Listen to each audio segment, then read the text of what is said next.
एक बार की बात है। गौतम बुद्ध मगध राज्य के एक गांव में ठहरे हुए थे।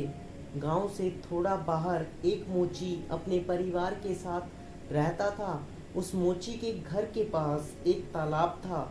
एक दिन रोज की तरह मोची सुबह तालाब में पानी लेने गया।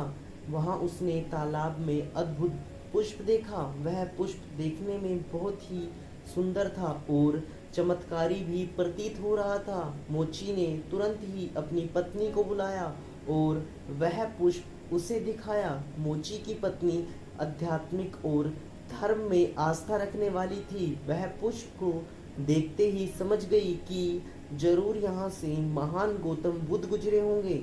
उन्हीं के प्रताप से ये पुष्प खिला है। पुष्प को चमत्कारी मानकर मोची ने एक योजना बनाई।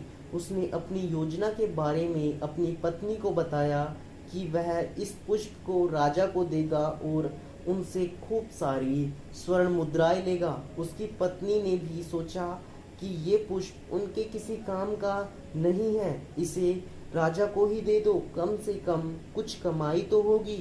पत्नी की सहमति के बाद मोची राजमहल की ओर निकल गया। राजमहल के रास्ते में उसे एक व्यापारी मिलता है।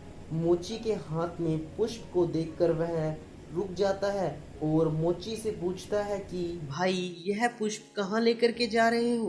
मोची कहता है कि मैं यह पुष्प राजा के पास लेकर के जा रहा हूँ। इसे राजा को भेंट करके मैं उनसे मुंह मांगा इनाम लूंगा।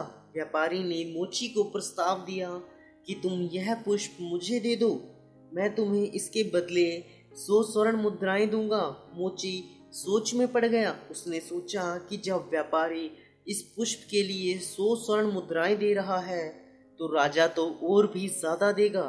यही सोचते हुए उसने व्यापारी को पुष्प देने से मना कर दिया और थोड़ा आगे चला ही था कि रास्ते में राजा आते हुए नजर आए, जो गौतम बुद्ध के दर्शन के लिए जा रहे थे। राजा भी मोची के हाथ में वह दिव्य पुष्प देखकर अचंभित हो गए।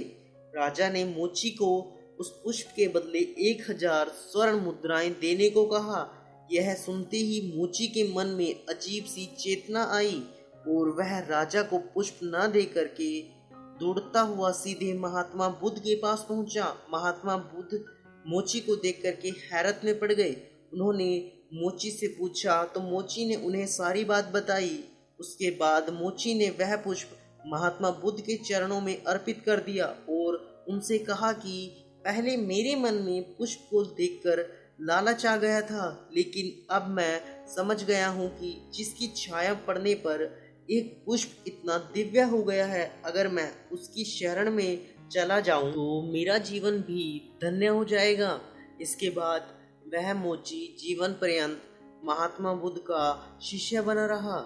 दोस्तों, इस कहानी ने हमें सिखाया है कि हमारी जिंदगी में भी बहुत सारी ऐसी चीजें हैं जो हमें अपनी ओर आकर्षित करती हैं, लेकिन हमें उनके लालच में ना फंसकर अपने ज्ञान का प्रयोग करते हुए जीवन में सही राह को चुनना चाहिए।